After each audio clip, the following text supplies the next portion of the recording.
Hello, and welcome to my July reading wrap-up vlog.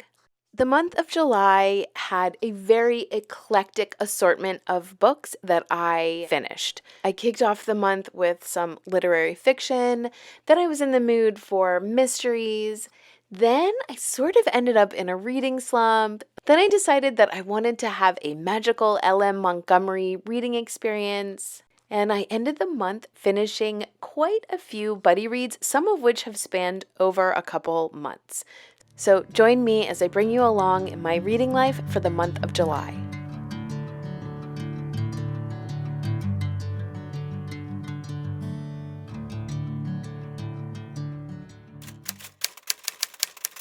I kicked off my reading month by attending an event at my local library, which was a bouquet bar. I decided to grab one of my books from home and bring it along with me because I really wanted to relish in that summer morning with blooms and books and just sit out. My library has this beautiful quiet space you can read outside, and I knew I wanted to experience that, and I wasn't sure if I was going to find anything to get from the library itself, so I brought along Voices in Summer by Rosamunde Pilcher. This is not one of her big tomes, rather it is one of her shorter stories, and this really is set in summer, and in some ways it was such a delight. I read passages out loud to my family because I loved it so much. Now she was running alongside the garden of Tremenhere. There was a stone wall and thick clumps of rhododendrons beyond. The gate stood open, and the drive curved around a stand of azaleas and stopped in a sweep of gravel below the front door.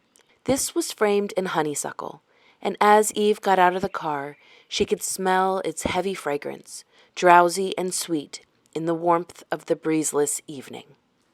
But in a couple other ways, it was a little disappointing, sadly. So let's get into it. So in Voices in Summer, we have Laura. She is having health issues and she is going to have to miss a trip with her new husband to Scotland to go fishing with his old friends. She's significantly younger than him. It is his second marriage, her first. He offers up a stay at his relatives, with his family, because Laura really doesn't have much family to speak of. She has an aunt, which kind of seems like Rosamunde Pilcher's go-to trope sometimes, but she has an aunt that raised her, but her aunt's really independent, and so Laura agrees to go and stay at her husband's family estate. This estate is your quintessential Cornish seaside manor, and the family is just really lovely. So Laura arrives. Alec, her husband, her new husband, he leaves her there. And we get to know all of these characters along with Laura. Laura is kind of quiet and mousy in some ways, but also you can tell she's just really struggling kind of with her health issues and everything. And so it takes her a little bit to shine and thrive. While there, the couple that she is staying with, their son comes back into the picture, and he is just so lively. He and Laura strike up a friendship. At one point, I was a little concerned because they were getting along so well. I was like, oh gosh, I hope we don't have, infidelity here, because I really did like Laura and Alec's relationship. We get a lot into Alex's point of view as far as what happened in his first marriage with his wife and then subsequently with his daughter, and kind of why that fell apart. This definitely has very clear villain vibes as far as the first wife. Like, there's nothing that you really can be like, oh, well, except for this, it's really, she's the whole package of just not a good character. When she does leave Alec, then we really don't see that much of her anymore, thank goodness. But she does have friends, and those happen to be the friends that Alec is fishing with in Scotland. So a couple things about this that I didn't like. Number one, there was strangely a couple racist phrasing around a certain type of person. And I'm sort of was surprised by it because I don't recall seeing that in Rosamunde Pilcher's other works. So I think that was a little jarring. And I realized, it's the sign of the times of when this was written. But with my kind of perspective on things, it just was a little bit like, oh, that's a surprise. So that's in there. And it's very brief. And maybe so many other people would read it and not even notice. But for me, I was like, oh, that's there. And then secondly, as I am kind of discovering, I do not like animal trauma. And there is a significant situation that is animal trauma, and it's kind of disturbing. So if animal trauma is one of your triggers, sadly, Voices in Summer might not be for you. So that was kind of disturbing, but there was a lot in here about their meals. They're eating crusty bread with butter and tomatoes and sitting out in the garden and the seaside trips and the description of the house. All of that was just really lovely. So I definitely am glad that I read it. I definitely found myself thinking for the longest time, like, this is such my comfort read place. Other than, unfortunately, really mainly the animal trauma. So that was Voices in Summer by Rosamunde Pilcher. And then I did find a book to get from the library, and that was The Lost Summer of Louisa May Alcott. This is by Kelly O'Connor McNeese. So I have visited the Orchard House. I have read many of Louisa May Alcott's works. I still have a few that I still need to read because she was very prolific. But I love her. I would say that she is, if not my favorite, one of my top favorite authors. I love her so much. And I have read some other kind of retellings. I read Marmee, which is from, obviously, Marmee's perspective in Little Women, which kind of gave us a different picture of Little Women.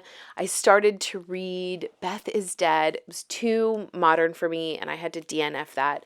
So I went into this with some trepidation. So the premise behind this is that as Louisa May Alcott herself is growing up, there is a time period in her life where there is some missing information, and that is when she moved to Walpole, New Hampshire. I believe it's in New Hampshire. She and her family had to go because her father, as is pretty well documented, did not do well at fiduciary responsibility, and so they ended up having to move here for the summer. Apparently, from this book's perspective, Louisa May Alcott was pretty well known for like burning letters, burning, journal entries and things. So putting together her life, she's been pretty private about it, and it's been a little bit difficult. But this author got really fascinated by this period of time in Louisa May Alcott's life. And so she built this experience in the summer, and it has romance in it. I also learned a lot about her health issues later on in life that I believe started when she got typhoid after the war. There was a lot that I did learn about her. The biggest challenge with this is you get a different side of Louisa May Alcott's personality that's a little bit closed-minded, stubborn, inflexible, judgmental. So I felt like that was a little bit hard because I do think I kind of held her up to a pedestal, but I did learn at the Orchard House that she had a pillow in the house, and if the pillow was sitting one way, then the family could approach her and talk to her, but if the pillow was turned the other way, she was to be left alone. So she obviously had those tendencies, and I think once I settled into that, I think I enjoyed this a lot better. It just felt at the beginning like, oh my goodness, she's so petty. She doesn't give anyone a chance to like explain themselves. But she did grow on me. There was one scene that was not open door romance, but I think was a little surprising for the time period that it was in. So there is that kind of warning in there that, it definitely is an adult book, and she does make decisions in here that sometimes feel like, well, is that really what would have happened during that time period? But nonetheless, if you take this as somebody who really heavily researched Louisa May Alcott and then had this imaginative romantic summer experience for her that is full of heartbreak and trauma and tragedy and disaster that all kind of lead her down to the Louisa May Alcott that we seem to know and get from her writing, then I think The Lost Summer of Louisa May Alcott might be a good choice for you. Also this week, I read the Hazelbourne Ladies Motorcycle and Flying Club. I alternated between reading this and listening to it. There were parts, especially the beginning, that I think listening to it helped me. But then once we got to some pretty intense moments, then I had to pick up the book and read, and then I went back to audio, so kind of flipping back and forth. So this is a post-World War I story. It is set in the summer of 1919 at a seaside hotel. And we have Constance. She is a lady's companion to Mrs. Fogg, who is a very well-to-do woman. There's kind of reasons that are pretty in-depth for why she ended up being this companion. But at this point, Constance has lost her father and her mother.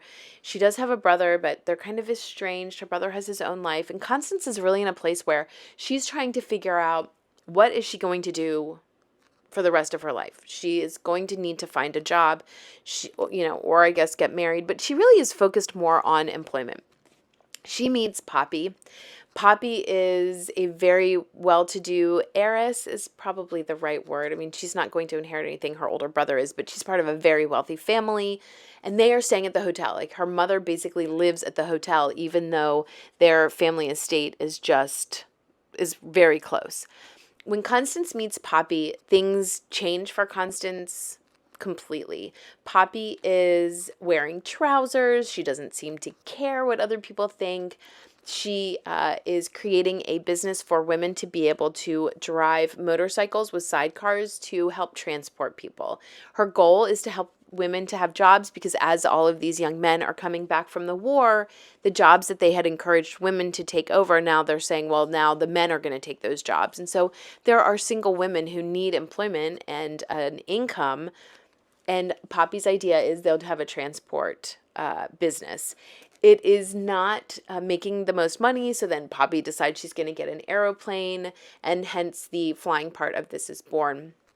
Poppy's brother is back from the war. He is missing a leg, and he is a pilot, and he's really kind of fighting through everyone really kind of writing him off. And it's like, well, you can't be a pilot because you're missing a leg. So he's going through the grief of losing a limb, but then also the grief of who he once was and like what his identity is. There are so many moving parts and pieces to this book. We also have a love story that's like from a bygone era that resurfaces. We have a German waiter who's at this hotel and kind of the discrimination that he experiences. We have upstairs, downstairs, kind of a la Downton Abbey relationships that kind of go in through there. We have PTSD and self-medicating through alcohol. So much. There also is like perilous situations in this airplane. You've got mechanics, so many different parts and pieces. So at first I was a little overwhelmed with all of the moving, what actually is going on. But I do think Helen Simonson did such a great job having this steady thread of Constance being the connecting element to the story. And I did really care about Constance. This was a really fantastic read.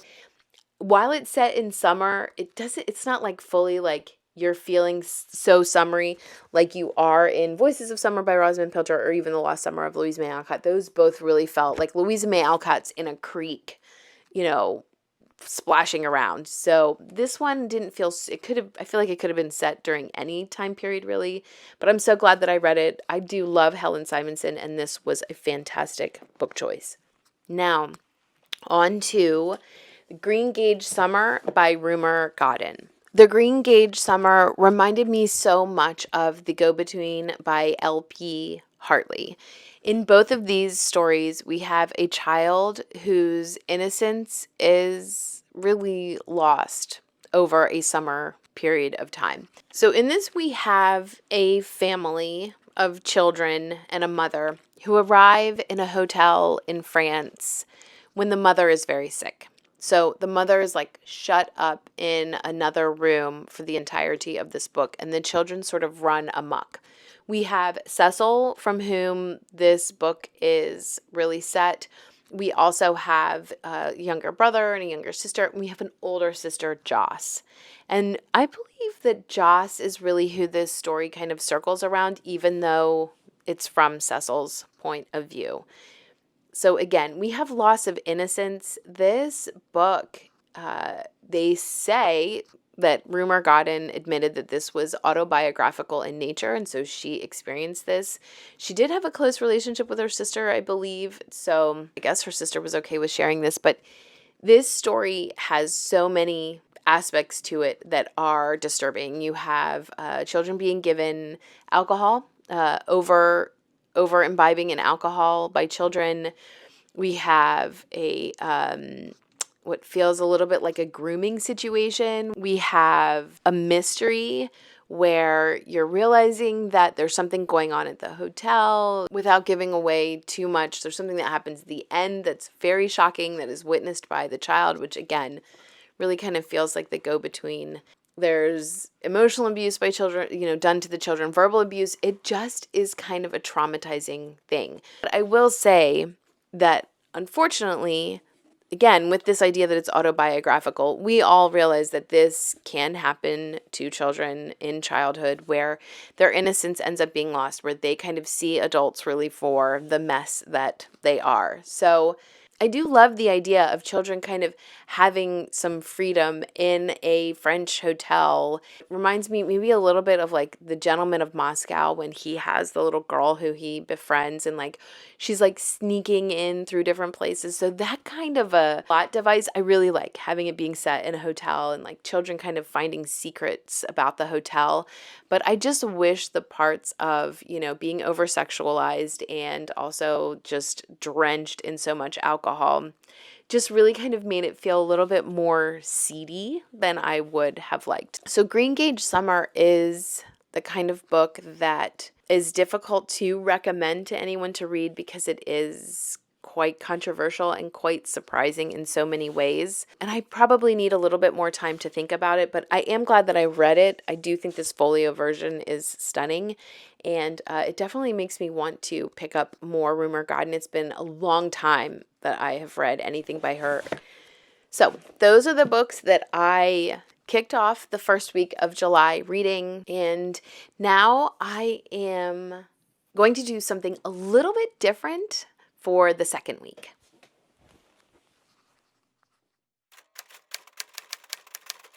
For the next week, I did something a little bit different, which was I headed to the mountains for a reading retreat.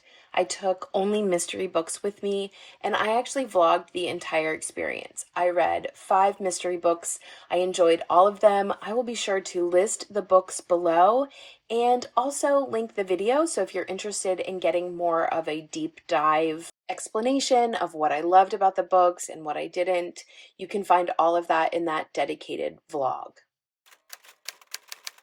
Once I got home, I jumped right back into my TBR. I really hadn't read that much for Jane Austen July. I had been kind of excited by The Murder of Mr. Wickham, which I had read on that mystery retreat. And I read Miss Austen by Gil Hornby. This is my second Gil Hornby, and I also did not like this one. I didn't like the first one I read. I didn't like this one, and it actually threw me into a reading slump. It was not about Jane Austen, really. It was more about her sister, so that's on me for not knowing that. I finished it, but it just is not a book that I really enjoyed reading, and I probably should have just DNF'd it. Instead, I ended up in a reading slump, and so that kind of caused me to try to develop something to kind of jumpstart my reading life again.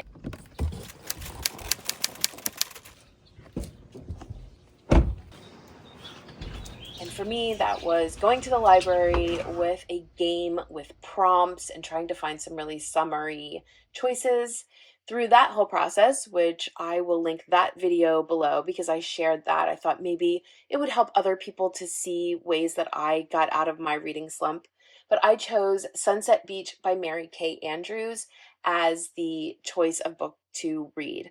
I enjoyed it. It wasn't a book I normally would have picked up. It was really fun. Were there parts of it that were not my favorite? Absolutely. But for a book to kind of get me back into reading, it had mystery, it had romance, it had drama, and best of all, it had a cottage that needed to be refurbished.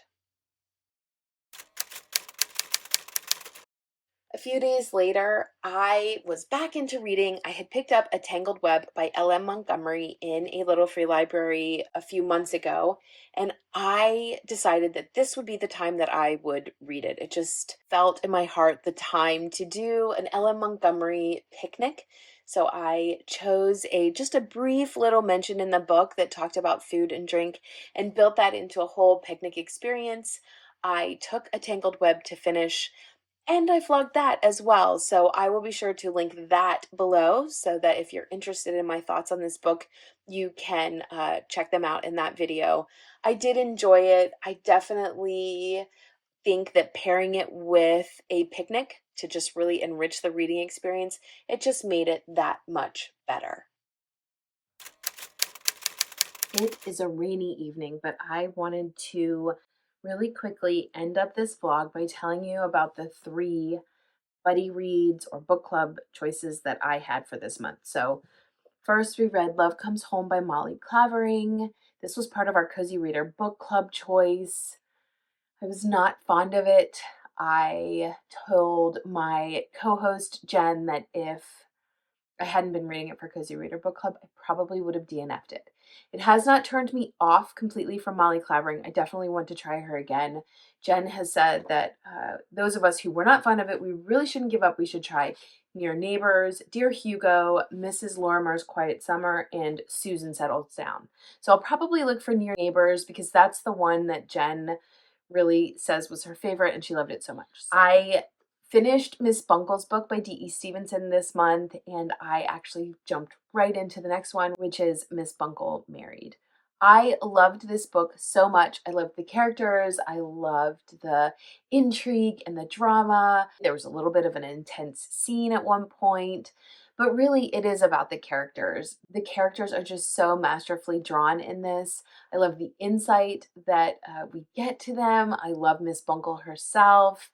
This was just phenomenal. And again, I think it's telling that I've jumped right into the next book without any sort of pause or anything. I'm just jumping right in, which for me, who's not big on series, that says a lot. And lastly, I finished The Thorn Birds by Colleen McCullough. I read this with my friends Penny and Elizabeth. This was a reread for me. I read this decades ago. I did a whole separate video about my reading experience with this. I did something a little bit unique, so I will be sure to link that video below so you can watch it. I think overall my thoughts are that this does stand the test of time. I do really enjoy it. I will say, is it a perfect novel? Is it a novel that, I would say no notes, it's, nothing to change? No, absolutely not. I definitely have things that I wish were a little bit different. I wish that we didn't get as much war information, and it wasn't even that much. It just didn't really connect with me, and I really did want more of some of the other characters, specifically Maggie's mother, Fee. She was someone that I could have had her background all fleshed out, and we didn't get that. There is a controversy with the age gap relationship on kind of whether it was a grooming situation. Through my reread, I really feel like it was not a grooming situation. So I think everyone has their different triggers. So if you are going to read Thorn Birds, just be aware that that is something that people do see and are concerned about.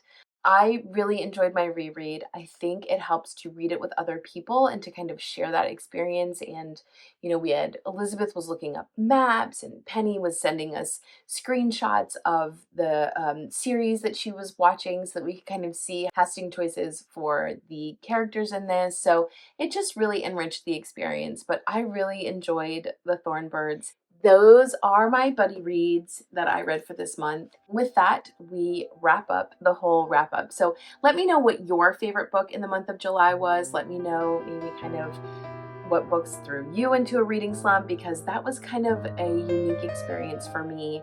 And I really kind of had to work through figuring out how to jumpstart my reading life again. So as always, you guys, thanks so much for watching, and until next time.